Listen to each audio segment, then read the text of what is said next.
Hello, welcome to another episode of Crime Pays, a Botany Doesn't. We're here in fantastic and friendly Plano, Texas, a suburb of Dallas, okay? And it's certainly not my Porsche or BMW or whatever stupid muscle car it is in the background. I hate that shit. I think they're kind of revolt. No offense to the owner. I'm sure he's a lovely person. I just kind of really shows where your value's at. That's like 10 vacations to cool places where you can buy this shiny toy to impress your primate friends. Anyway, what we're doing here, because you can see this is kind of an odd place to be finding someone like myself in, is we're looking at this, okay? This is a yard that was formerly a lawn that got converted to all native plants, and specifically the genus Liatris. This is all blazing star. You got some mist flower, where is it? Right there. You got a couple other natives, Tetraneurus scoposa from the region. When I first saw a video of it, somebody sent it to me, I almost broke down in tears. It was so beautiful, and contrast that with the landscape of death in the background. This spot was amazing. It was lit up. The monarchs were passing through. They just left. They're en route to Michoacán, to those cloud forests at 9,000 foot elevation. They were passing through. They were lighting the whole thing up. It was all in bloom. You can see we're kind of at like the tail end right here. It was such a great thing to see. I said, I got to go there. I'm on my way back from Oklahoma City. I figured, what the shit, why not go interview the homeowner, see what it's like. So that's what we're going to do. Let's go check it out. Okay, so this is the man who did it all. This is Mr. Michael. Sir, pleasure to meet you. Nice to meet you. Yeah, man. So tell me, what inspired you to do this? Well, I just wanted something besides lawn. I'd grown native plants for several years, and I wasn't going to do the entire yard like it did. It was just going to be enlarged flower bed. But then I removed all the lawn in the backyard and decided, okay, I can do the front yard. And I was a little scared because it's not typical around here. So yeah. I wasn't sure what was going to happen. I'm sure I know some neighbors don't like it, but I haven't really had any problems with the city or anything. You got an HOA or anything? No or HOA, no. But no one's complaining. I mean, you keep it really nice. And I'll be honest, this looks fucking. Who in their right mind would have a problem with this? It looks. Yeah. You did a really good job. You got the DG. You got everything. You know, it's not too crazy. My yard's fucking crazy. This looks great. I mean, this is like, you know, and you told me this was all started with 2 plants. Right. All the Liatris were 2 plants. I planted one at each end. That was probably about 15 years ago. And then once they bloomed, I scattered the seeds, and then they grew, bloomed. I scattered those seeds. And it got to a point where I had so many that I started cutting off the seed heads before they dropped the seeds, because they basically choked out almost everything else. Can you imagine if you could get like a 3D transparent version, like X-ray vision of what the ground looked like how deep those roots must go? It must just be, there's probably more vegetative mass below ground than there is up top right now. It could be, yeah. And these all have corms, so and then they have roots from there. Yeah, because the top, I mean, this dies back in the winter, right? It's all gone. It all dies back, yeah. Yeah, and then the roots stay alive, and then that's what an amazing. So we're tail end right here, and these are just finishing up. But I mean, when this was lit up, it was, I mean, just covered in pollinators. How many monarchs do you think you had at one point here? Oh, probably on the busiest day, I counted probably about 50. Kind of grouped in one area, then they'd fly to another area, then they'd disperse all separate areas, and so it was kind of hard to keep track of. Oh, you got a Rhingium leavenworthii over there. That's a nice one. I was just collecting seed of that purple. It's like a purple relative of rattlesnake mass. You got Hesperalo over there. Hi, you know what this is, Akash? What is this? Yeah, I think it's Romeriana. Romeriana hybridized with Darcy. So where'd you get this from, Michael? Oh, I've had it for several years. God, it smells incredible. The leaves are just. Then you got the plant colloquially known as the toothache tree, Xanthoxylum hirsutum, which is in the citrus family, Rutaceae, but it's a native. Yeah, had a giant swallowtail butterfly pupate right there. Oh yeah, because this is their host plant, right? Yeah. There's those leaves. Oh, yeah, it's covered in thorns. Yeah, yeah. We get another species with smaller leaves down where I live in the valley, but there's those leaves, and they've got those punctate glands. Akash here's going to demonstrate. If you chew this, it what? It kind of numbs your lips. It tastes exactly like Szechuan peppercorn, like almost identical. Try to control the spread of plants. And There's no more room for anything. Yeah. no, so a lot of times I'll just cut off the seed heads before they set seed. Yeah. Oh God. But Save, I will save me let some some of next them. year. Yeah. Save me some next year. I'll take them. All right. Shit. So what is this? Is this all more penstemon? Right. Coming up Same down one. there? Yeah. Wow. And then we got this conoclinium, which is a relative of stevia. You get those things that look like purple hairs are just style branches. Asteraceae, sunflower family flower morphology. But same tribe of the sunflower family as stevia, but this is absolutely butterfly crack. This is just covered. I bet they loved this when they were going through the monarchs, Oh, huh? yeah. And then all that. God, you've got to have 500 or 600 Liatris plants in your yard right there. That's incredible. Oh, I'm sure I'm in the thousands. Yeah, yeah. And then over here, you said this is possum haw. This is Ilex decidua, yeah, which is same genus as Yelpon and yerba mate, so those leaves probably have caffeine in them. You could probably make a tea out of it. Similar alkaloid in there, but how old is this? Oh, that one's probably closing in on 20 years. Mm-hmm. And it was just one plant, and it's starting to form a thicket. Starting to send up suckers, yeah. But I bet the birds love the shit out of Oh, this, yeah. huh? Salvia farinacea right here. Salvia penstemonides. This is a really rare one. These are just finishing up. I wonder if the seed is all gone on these yet. Each one of those little brown calyces generally has 2 to 4 seeds inside. Yeah, end of the season, but man, this is This is can only actually imagine a what it was like. rebloom because they stopped blooming and then they started up again after we got a rain a couple of weeks ago. Yeah. How many plants did you start with here? One. Just one. and they That's reseed. my deal. I always start with one plant, 1 or 2, just to try it out, see how it works, and just let it reseed. I have not bought more than 5 of any individual plant. Did you have any background in like native plants or growing Nah, stuff when you no. did this? You just started doing it. You literally just started. I've gardened all my life, so but yeah, I learned from experience. When did you buy the house? 20 years ago. And then we killed the lawn. What?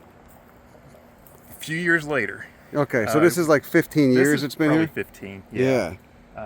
Originally, I had a big flower bed that pretty much followed this path of this, the outline of this pathway, and then I had various iterations out here on what I was going to do, still keeping some lawn. Okay, so where did you plant the first 2 Liatris that you got? One way down there and one over here. Really? One at each end of Really? the yard. That's hilarious. Jesus. It was 2 plants in a 4-inch pot, and Wow. I divided them. I always look for plants that have more than one in a pot, so I can do that, or I try to divide the plant if it's something that can be divided. You bought 2 plants and it turned into this in 15 years. Yep. Just reseeded. And even less than that. Were you- It probably took about 8 years before. Were it was you similar to this. intentionally spreading the seed, or were you just At doing first, it yourself? it was intentional to get more, Mm-hmm. and then there were so many that I kind of slowed back because when they start coming up in the spring, it's like grass. Right. It's covered. The whole ground is covered in them. So And so when you first killed the lawn, what was your plan for it? Just mulch it, or what did you have growing here before the Liatris took over? I had a little blue stem phase. I had a phase with just a bunch of different things, trying them out. There was 4-nerve daisy for a while. Just trying different things, and eventually, I don't know if it's just the change in the composition of the soil or just the Liatris weeding everything out or shading everything out, that it's become almost a monoculture. It's amazing, though. It's Oh, yeah. so great. I mean, it looks good pretty much all year. What do you have to do for maintenance? Cut it back in the spring. That's it. Once it's dead. But That's it, and you get all this. Yeah. I'm surprised none of your neighbors have picked up on it at all. They like to just walk by here and enjoy my yard rather than doing the work themselves. Right. They definitely like it, though. I mean, people are drawn to yards like this, man. Oh yeah. The other day there was a woman that walked by and she just had the biggest smile on her face watching all the butterflies. What was your experience with native plants? How did you what turned you onto it? Because a lot of people are just grow up indoctrinated thinking the Home Depot garden section is what a garden should look like, and they don't have any content. They don't even know what the native plants are around them. How'd you get into it? I started growing a few before I bought this house. There weren't that many available 20 years ago. Yeah. It was hard to find them. And I started going to the Native Plant Society of Texas sales and just various locations where I knew they sold native plants and just trying different things. But they're great because they don't need as much water. If you select something that was native to this area, then you don't really have to care for it. No, man, look how low maintenance this is. This does so well here because it evolved here over tens, hundreds of thousands of years. Absolutely incredible. Salvia Greggii, we got Molenbergia right here. You said this is dubia? Yeah. Yeah, there's Penstemon cobea. Floris right there. Mixed in there. And this is what echinacea is this, you said? Angustifolia. Angustifolia. God, that must look nice when it's going on. Muhlenbergia, Lindheimeri. What would you say all this cost you? I couldn't put a price on it. It's been so many years, but because I start with a handful of plants and try them out. Didn't cost you much. No, and my decomposed granite pathways, they're pretty much my nursery. Did you do this? You did all that yourself? Did it all myself. The DG, yeah. wow. Yeah, everything. Yeah, man, people think like, how much is it going to cost me? It doesn't cost you that much, man. It doesn't. I mean, it does. No. This doesn't look. If you did this all yourself and stuff just takes over, it doesn't. The biggest cost, if there's a cost, is going to be patience. A lot of people aren't patient. This took a few years, but if you're willing to take the time, it'll fill in itself. You got a nice little blue stem here. God, this is just, man, you have so much seed. Can I take some of this? Look at this little volunteer Salvia azurea. There's cool shit everywhere, and that was just a volunteer too, huh? Yeah. So when stuff starts growing in the pathways, I'll dig it up and plant it somewhere else. Yeah, everything loves popping up in the decomposed. What's beneath the decomposed granite? The regular clay soil. Just clay soil, and you didn't lay anything else down? That's bad stuff. Yeah. So we got a Vernonia here in Ironweed. You said this was a hybrid called Southern Cross, but now this too is volunteering all over the place, and it's a lot of phenotypic plasticity in the seedlings. Okay, yeah. So this is the one non-native. This is from South America, but the moths certainly appreciate it. No doubt. Very sticky leaves. They don't do great because they like more water than I get things. Yeah. Yeah, look at that. There's a Vernonia that volunteered from that one over there. Look at that. Who knows what's laying in wait in that gene pool? It's crazy what pops up, man. Then look at this one for contrast. Oh, yeah. Look at that. Yeah, it's probably a hybrid of three different species in there or something. Who knows? That's cool. But you just started off with one plant. Just that guy. Just that one. Man, that's a cool penstemon to see. Hummingbird pollinated and lepidopteran pollinated, obviously. Penstemon bacterifolius, which looks, I must say, much healthier here than when you see it growing out of limestone rock walls on the Pecos River. Pecos, whatever. All the Texans always give me shit for pronounced stuff. Yeah, fuck off. And you said this one likes a little bit more shade. Mm-hmm. Yeah. Damn. It's so tidy, though. This is such a, dense but super tidy yard. It's really nice. Jeez. Oh, you got the Pavonia. That pink one right there. God. I mean, I arrived here kind of late. The sun's already down. It still looks great. Yeah, there's nothing here that I didn't do. Yeah, that's great. That's the way to do it, man. No sense hiring a landscaper paying, way too much money to get it done. You didn't plant that. That Symphyotrichum just showed up. See, if you plant a couple things, everything starts coming back. What is that, Ericoides? Damn, that's wild. Looks great, though. Fits right in. So right here in the hell strip, we got more Liatris. We got Scutellaria, probably Drummondii. We got Helenium autumnale, Tetranurus scoposa, which looks so damn good in a rockscape. Again, this would you say this probably cost you less than $1,000 over 15 years? I like to think it did, but who knows? Yeah. It's just been so much over the years. Yeah, but you're not purchasing many plants because they just reseed. Yeah. Yeah. Unless I see something different that I want, then I'll give it a shot. Pollinacia dodecandra. Which is the same order as mustard brassicales, different family, Cleomaceae. Really glandular leaves. Smells kind of funky. It's kind of smells kind of nice, kind of peppery. Right. Somebody described it once as bell pepper. Right, it does. That's what it is. Yeah, it does smell like that. This is that Molenbergia dubia again, huh? Yeah. God, that looks so good. That's crazy. So easy too. So the DG, so you would just go to like a rock site or whatever, they dump it in there with a caterpillar or something, Right. and then you come here and just with your pickup truck just shovel it. It took a couple truckloads, but it's crazy how it's It probably took 30 truckloads. 30 truckloads. This is 15 years of work, but still, it's amazing how good it does for germinating seeds. My friend Mike Easton's yard, same thing. He gets all these cool natives just popping up. Like, this is almost better than mulch. How deep did you bury it? 2 or 3 inches. 2 or 3 inches of DG, nothing beneath it. None of that shitty weed fabric, nothing. Just the native soil underneath. God damn. And the plants love it. You gotta get on this. This is there. Look at this. How many of these did you actually plant? Like right here. The plants in here, the only thing I actually planted was the Greg's Mistflower last year. That's it. Everything else is a received volunteer. on This site. is just a volunteer little seed bed. Yeah, there've got to be 50,000 individual tiny pink flowers in this yard. It's crazy. And meanwhile, all the lawns are just a desert. But again, we do love the Halloween decorations. Thank you. Look at the Yucca Pallida, too. Did any of the Yucca Pallidas volunteers, or were those planted? No, Or I've divided some. Yeah. But, I think I bought 3 plants in all, Uh. and I divided them. that Eryngium Leavenworthii is. I was just collecting seed of that. I love that you're growing that. I can't believe more people don't. It's like bright purple. I mean, it's end of the season now, but those are bright, vivid purple and pink when they're going off.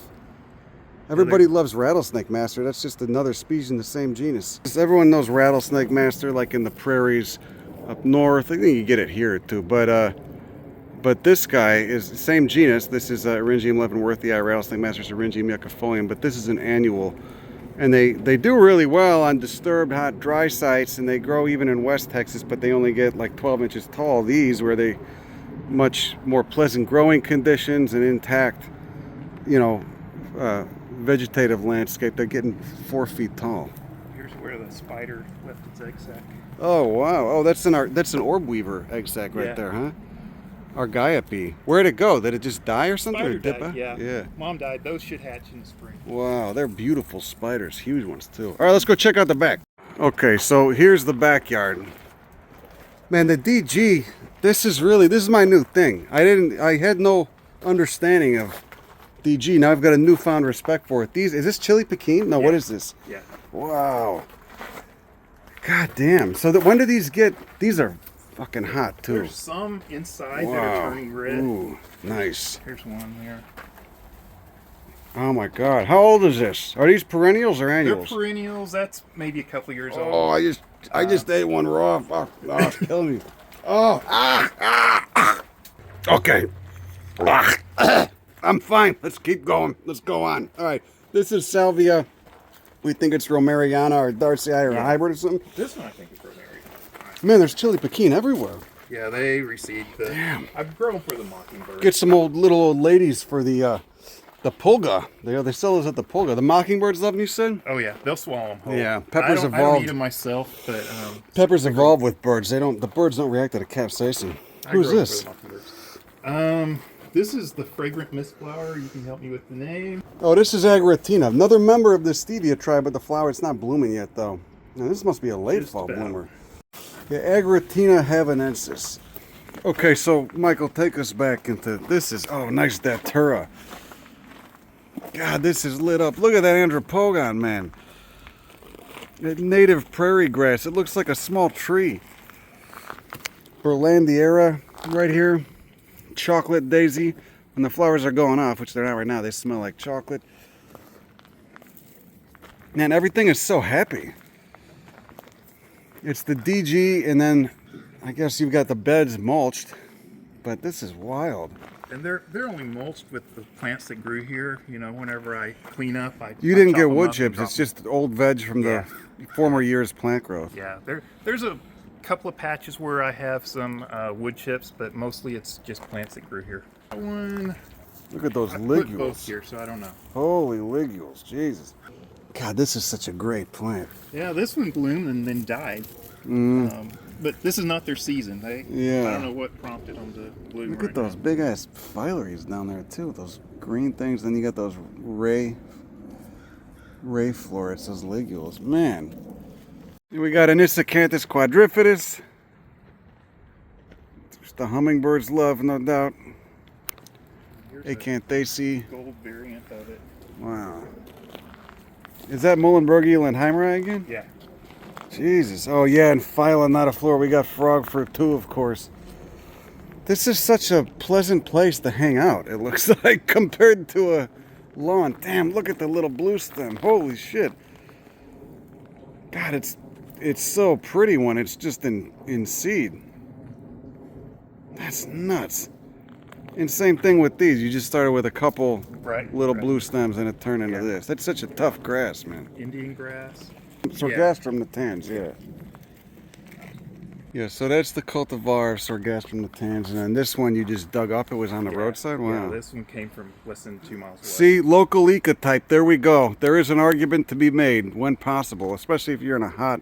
If you're growing a plant that's got populations in northern, like this grows in Illinois in Mesic prairies, but this is not a Mesic prairie area down here in the Dallas area. This is, you know, so definitely ecotype. Yeah, look, it looks way more blue, and you can tell the difference. This is more drought tolerant. It's had much more time that this ecotype to get adapted to the local region. This is a low area too. I have my downspouts from the gutters drain into this area. I have another rain garden in the front, so it does get more moisture that way. Yeah, but you can still tell a difference between those two. That one's coming out this winter, and I'm planting more of the little blue stem. Look at the fucking leaves on that, man. That is awesome. Look at those. You get like pinks and turquoise and lime greens. This is big blue stem. The Pogon Gerardiae system. I'm sitting here just admiring the little blue stem inflorescences, and pulling seed off of it, and then notice there's this giant Liatris aspera in the background as well. That's crazy.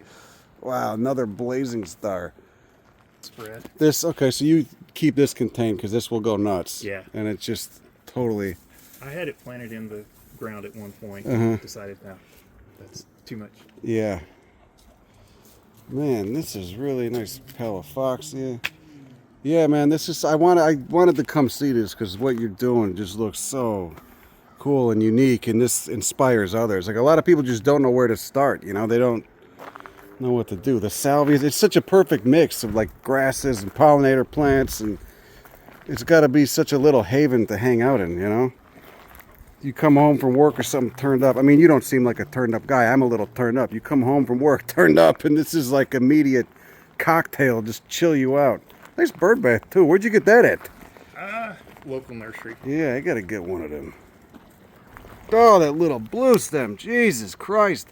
Where did this come? Was this just a plant from, is it local ecotype? That's a selection there. That one is standing ovation. But they just reseed readily, huh? Yeah. And you got glandularia right there, and tetranuris. Man, the DG is really where it's at. Yep. Damn, look at that. This is, you didn't plant this, this just popped up. Yeah.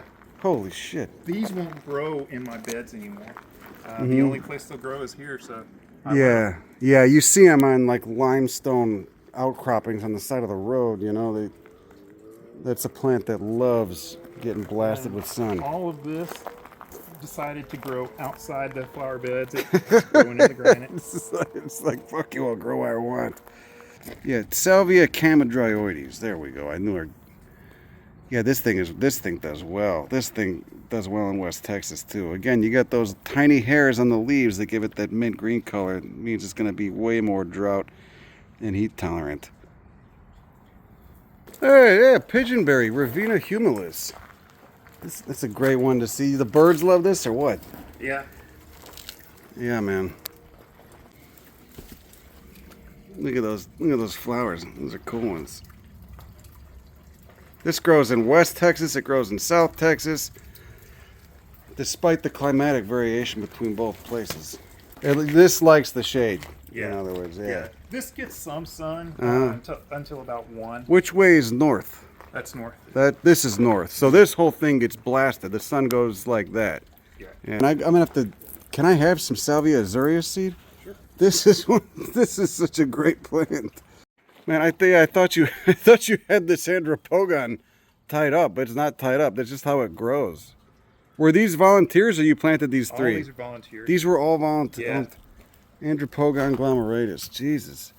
That thing's incredible, man. I've seen that on the side of the road in like eastern Oklahoma. It just blew my mind then, too. Nice datura back there. You get a lot of moths stopping by here at night, or? Yeah. Okay, so what, like in the winter, you said you trim this at all when the because these are all herbaceous perennials mostly. The vegetation dies, the roots stay alive. What do you do for it? I leave most everything standing through the winter, and then late February, early March, then I'll cut everything back to the ground. I use an electric hedge trimmer and just cut it to the ground, bundle it up, and send it off. The city takes it off, and they make compost out of it. But then some of it's still left behind anyway, right? And that turns into mulch basically, or what? Yeah, a lot of times when I'm cutting the grass, I'll do just kind of layers, so it makes smaller pieces that go to the ground and kind of make a mulch out of that. Yeah, kind of like simulating fire, but obviously you can't set fire here in the suburbs. Yeah, but, that wouldn't go over too well. But God, look at that aspera. Look at that Liatris aspera, man. That's crazy. It's a 4-foot tall pillar. You say most of this stuff just volunteered after you planted a few plants, but you had to start from somewhere, right? I mean, you had to have a blank slate at some point. How did you didn't get any weeds coming in, or what?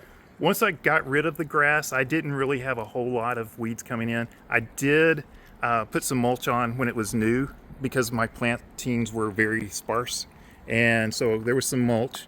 And now that the grass is removed, I only get weeds that are blown in from the neighbors' leaf blowers. So, and most of those are within 10 feet of the property line. Yeah, could you imagine, man? I mean, if everybody did this, if like even 3 or 4 more people on your block did this, how you'd get so much more life around, like so much cool birds, so many more cool birds and insects hanging out, and butterflies, and I mean, it's remarkable. I mean, you're one person, and the photos I saw, the video I saw, this was lit up. Like you got half the block doing this. Imagine how nice it could be, you know? Yeah, and really my only weeds are the plants I grow, because eventually they get to be too many and I have to pull them out. But typical weeds that you see and that people complain about in their yards, I don't have them. Man, you got so much life depending on your yard right now. Like the whole surrounding area is a desert of just barren, depressing lawn, but your yard is lit up. Like there's so many different species depending on the plants in your yard. Okay, so we'll do that whole outro thing again, because Jack was puking in the corner and Louie already took a dump in the middle of your yard. Yeah, we'll do this again. But man, I want to thank you for just having my random ass over here. I just hit you up. I saw what you were doing and I was so impressed with it, and I said I got to check this out, because I mean, this shit like this inspires people. It's really cool to see what you've done here. So man, thanks a lot. Sure.